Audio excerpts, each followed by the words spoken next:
kabar semua? Perkenalkan, kami dari kelompok 12 program studi farmasi. Kali ini kami akan memberikan informasi mengenai dagu sibu. Yuk tonton videonya. Mengapa sih dagu sibu itu penting? Nah, pada era dewasa ini, masih sering loh ditemukan kasus-kasus di masyarakat mengenai penyalahgunaan obat, baik itu obat yang sudah diresepkan dari dokter, ataupun obat yang masyarakat dapatkan atas inisiatif mereka sendiri. Kasus-kasus tersebut diantaranya keracunan, overdosis, ketergantungan obat, resistensi antibiotik, bahkan menyebabkan kematian. Kurangnya pengetahuan masyarakat mengenai hal ini sangatlah berbahaya. Masyarakat hendaknya tidak boleh menganggap remeh mengenai tata cara pengelolaan obat, mulai dari awal mendapatkan obat hingga membuangnya apabila obat sudah tidak bisa dipakai lagi. Padahal kan, jika sedikit saja kita salah dalam pengelolaan obat, maka akan sangat berakibat fatal bagi diri kita sendiri ataupun si konsumen obat. Selain itu, dari kesalahan pengelolaan obat akan berdampak di lingkungan, yaitu pencemaran lingkungan. Hal ini dikarenakan pembuangan obat yang sembarangan akan menyebabkan terganggunya keseimbangan ekosistem di sekitar. Nah, akhirnya kan akan menyebabkan kerugian bagi diri kita sendiri dan masyarakat lain. Salah satu cara pengelolaan obat yang baik dan benar adalah dagu sibu. Cara ini akan menjelaskan mengenai pengelolaan obat dari awal mendapatkannya sampai obat sudah tidak dapat dikonsumsi lagi dan akhirnya dibuang.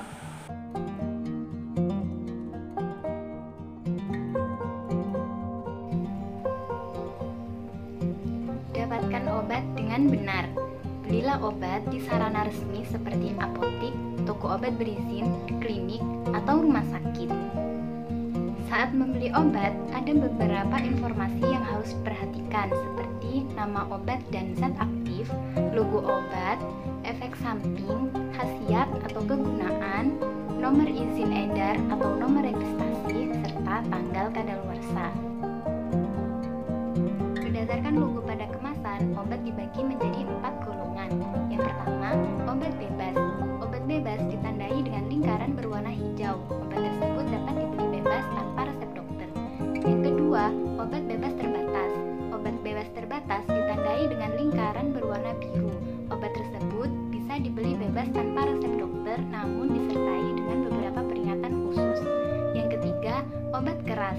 Obat keras ditandai dengan lingkaran berwarna merah yang di dalamnya terdapat huruf K. Obat tersebut harus dibeli dengan resep dokter. Dan yang keempat, obat narkotik. Obat tersebut ditandai dengan lingkaran yang di dalamnya terdapat palang berwarna merah. Obat narkotik harus dibeli dengan resep dokter dan dapat menyebabkan ketergantungan sehingga peredarannya sangat diawasi. Yang kedua adalah gu, yaitu gunakan. Nah, maksud gunakan di sini adalah gunakan suatu obat dengan baik dan benar. Bagaimana sih cara menggunakan obat dengan baik dan benar? Yaitu dengan cara meminum suatu obat sesuai aturan pakainya. Contoh aturan pakai adalah 2 kali 1 tablet yang tertera di etiket atau sediaan obat. Nah, maksud dari 2 kali 1 tablet ini adalah kamu harus meminumnya 2 kali sehari, yaitu pagi dan siang. Kemudian setiap minumnya kamu harus meminumnya sebanyak 1 tablet. Nah, kemudian yang kedua adalah cara menggunakan obat dengan baik dan benar berdasarkan bentuk sediaannya. Itu yang pertama ada obat minum, contohnya ada pil, kapsul, tablet, dan sirup. Nah, obat-obatan ini adalah ditelan melalui mulut atau cara minumnya menggunakan air putih. Jika sirup, maka kamu harus mengocoknya terlebih dahulu agar bahan-bahannya tercampur dengan rata. Kemudian yang kedua, yaitu ada obat tetes mata atau salut mata. Nah, penggunaan obat ini bukan ditelan ataupun diminum melalui mulut, melainkan cara menggunakannya adalah diteteskan atau dioleskan pada mata. Caranya adalah yang pertama, bersihkan tangan kalian terlebih dahulu hingga bersih. Kemudian setelah bersih, menghadapkan badan, yaitu dalam posisi berbaring. Selanjutnya, tarik kelopak mata bagian bawah dan teteskan atau oleskan salep. Kemudian tunggu 1-2 menit dan kedip-kedipkan mata hingga obatnya tersebar di seluruh mata kalian. Selanjutnya adalah tentang penyimpanan obat. Dalam menyimpan obat, kita harus memperhatikan dan